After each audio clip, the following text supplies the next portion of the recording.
सध्याची तरुणाई क्षुल्लक कारणावरून किती टोकाचा पाऊल उचलू शकते याचा प्रत्यय देणारी एक धक्कादायक घटना मोहोळ शहरात घडली आहे। नवीन मोबाईल घेऊन दिला नाही या कारणातून एका 21 वर्षीय महाविद्यालयीन तरुणाने गळफास घेऊन आत्महत्या केली। या घटनेमुळे परिसरात खळबळ उडाली असून हळहळ व्यक्त केली जात आहे। प्रवीण जगदीश मायाचारी वय 21 असं मृत तरुणाचं नाव आहे। प्रवीण हा BBAच्या द्वितीय वर्षात शिकत होता। मिळालेल्या माहितीनुसार 7 दिवसांपूर्वी त्याचा मोबाईल फोन चुकून फुटला होता। नवीन मोबाईल घेण्यासाठी त्याने आपल्या आई वडिलांकडे पैशांचा तगादा लावला होता। मात्र घराची आर्थिक ओढाताण लक्षात घेता आई वडिलांनी त्याला समजावलं होतं, सध्या पैसे नाहीत, जसे पैसे येतील तसा तुला नवीन मोबाईल घेऊन देऊ। मात्र त्याने मोबाईल घेऊन न दिल्याच्या कारणातून आत्महत्या केली। प्रवीणचे वडील एक छोटेसे इलेक्ट्रॉनिक्सचे दुकान चालवतात आणि त्यावरच त्यांचा कुटुंबाचा उदरनिर्वाह चालतो। 3 एप्रिल रोजी रात्री नेहमीप्रमाणे घरातील सर्वांची जेवणे झाली। रात्री 10च्या सुमारास प्रवीण आपल्या खोलीत झोपण्यासाठी गेला। दुसऱ्या दिवशी सकाळी 7:30 वाजले तरी तो खोली बाहेर आला नाही, म्हणून आईने त्याला आवाज दिला। बराच वेळ आवाज देऊनही कोणताही प्रतिसाद मिळाला नाही। मनात शंका आल्याने वडिलांनी खोलीचा दरवाजा तोडला, तेव्हा समोरचं दृश्य पाहून त्यांच्या पायाखालची जमीनच सरकली। प्रवीणने खोलीत गळफास घेऊन आपली जीवनयात्रा संपवली होती।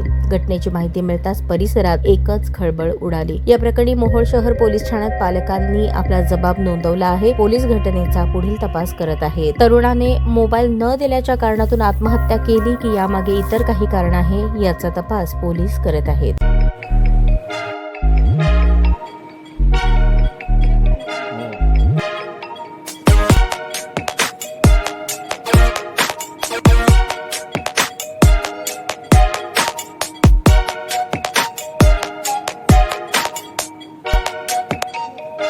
सोलापूर शहरातील सुप्रसिद्ध हॉस्पिटल म्हणजे सेंट्रल मल्टी स्पेशालिटी हॉस्पिटल मागील अनेक वर्षापासून सेवा बजावत आहे। 24 तास इमर्जन्सी सर्व्हिस, मॉडर्न टेक्नॉलॉजी, अनुभवी डॉक्टर्स तसेच अत्याधुनिक तंत्रज्ञान सुविधांनी सुसज्ज स्त्रीरोग प्रसूती विभाग, ऑर्थोपेडिक विभाग, मेडिकल विभाग आणि इतर एकमेव नाव म्हणजे सेंट्रल मल्टी स्पेशालिटी हॉस्पिटल।